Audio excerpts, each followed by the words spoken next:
Assalamualaikum warahmatullahi wabarakatuh. Bagaimana kabarnya anak-anak? Semoga selalu dalam lindungan Allah Subhanahu wa taala. Meskipun di masa pandemi ini anak-anak harus selalu semangat belajarnya ya. Sebelum materi ini kita bahas bersama, marilah kita membaca doa sebelum belajar. Anak-anak tidukan ya. Bismillahirrahmanirrahim. Raditu billahi rabba wa bil islami dina wa bi muhammadin nabiyya wa rasula. Rabbi zidni ilma warzuqni fahma bi rahmatika ya arhamar rahimin. Kemudian sebelum lanjut ke materi, anak-anak absensi terlebih dahulu ya. Tulis di kolom komentar dengan tulisan nama, kelas, dan nomor absen. Langsung saja Bu Guru akan menjelaskan tentang huruf hijaiyah dan harokatnya. Kita sebagai umat Islam harus mengetahui dan memahami huruf-huruf hijaiyah. Huruf-huruf hijaiyah itu adalah huruf-huruf dalam bahasa Arab. Al-Quran ditulis dengan huruf hijaiyah. Cara menulis huruf hijaiyah itu diawali dari sebelah kanan kemudian ke kiri.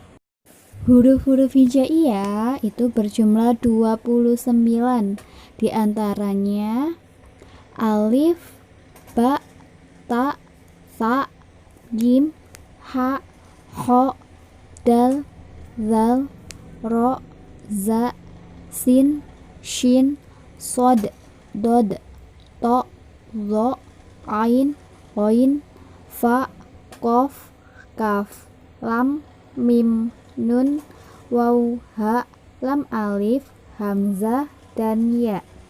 Itu huruf hijaiyah yang Bu Guru tampilkan ada 30. Akan tetapi huruf hijaiyah yang lam alif itu tidak dihitung. Kenapa tidak dihitung?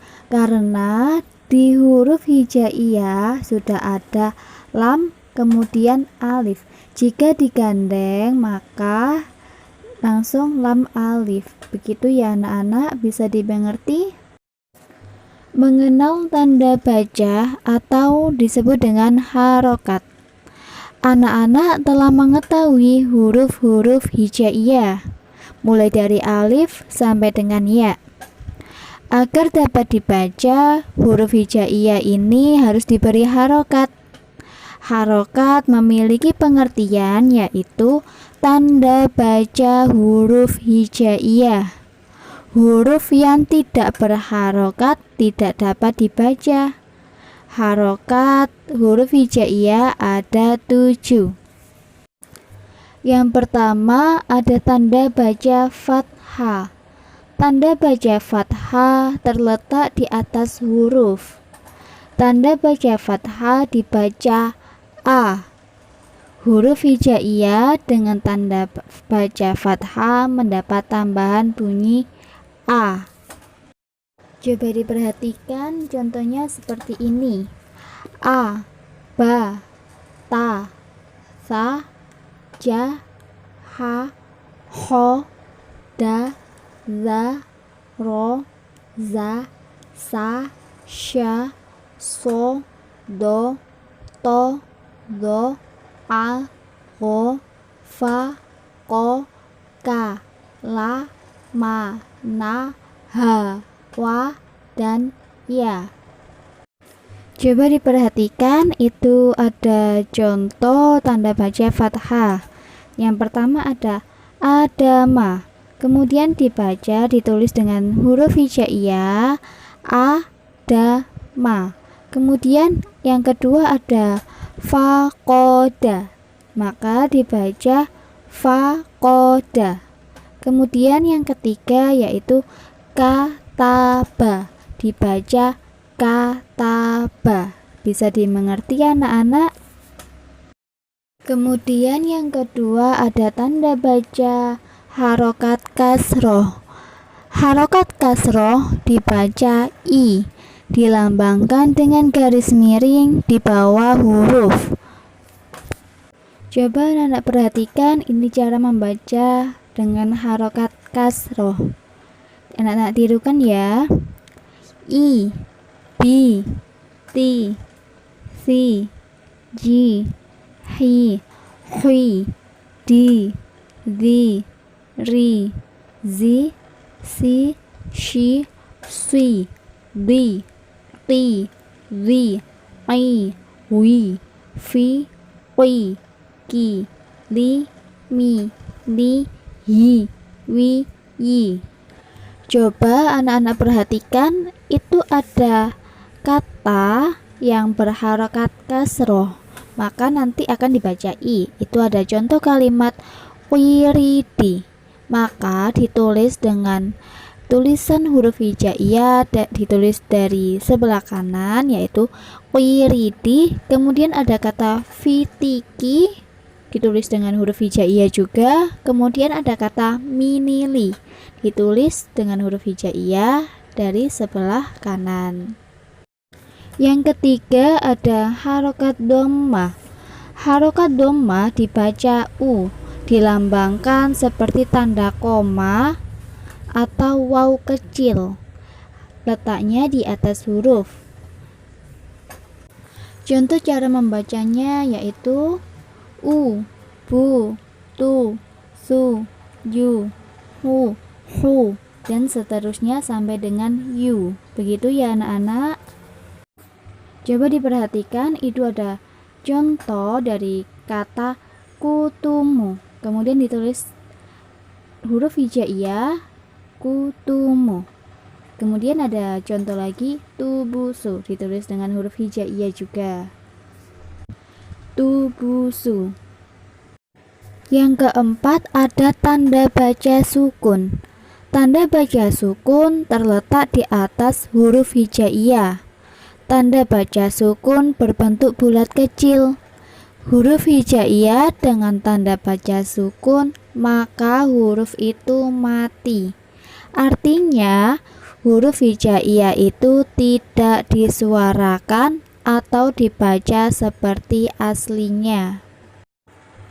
Itu ada contoh dari tanda baca sukun. Coba dilihat, itu ada kata kul dan kata fir.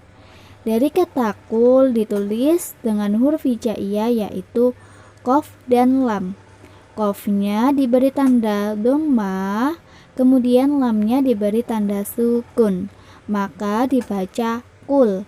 Kemudian kata yang kedua yaitu fir, ditulis dengan huruf hijaiyah dengan huruf fa, kemudian dikasroh dan ro disukun. Selanjutnya yang kelima, tanda baca tasdid. Harokat tasdid seperti angka 3 terbalik. Harokat tasdid diletakkan di atas huruf. Huruf yang bertasdid seolah-olah ada 2. Bisa dicontohkan, ini ada kata fadda, maka ditulis dengan huruf hijaiyah fadda. Fa-nya diberi harokat fathah, kemudian dalnya diberi tanda tasydid dan harokat fathah. Seperti itu ya anak-anak. Dan yang keenam ada tanda baca tanwin.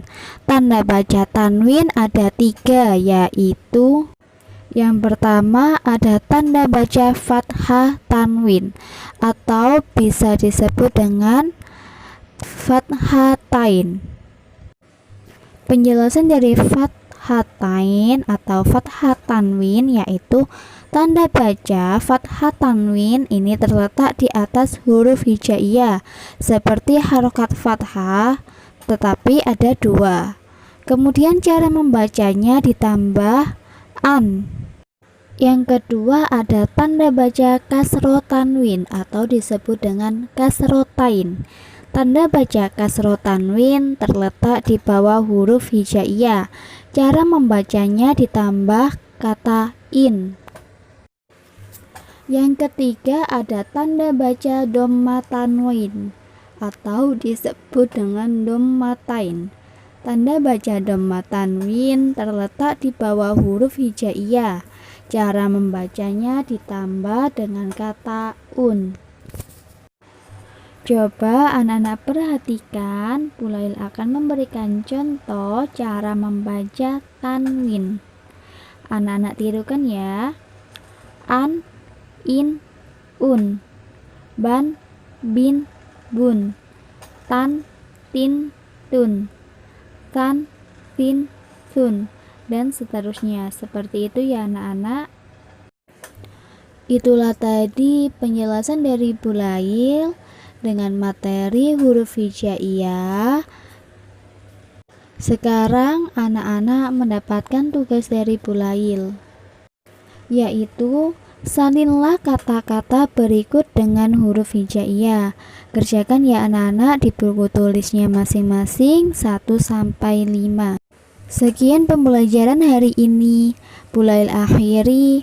Wassalamualaikum warahmatullahi wabarakatuh.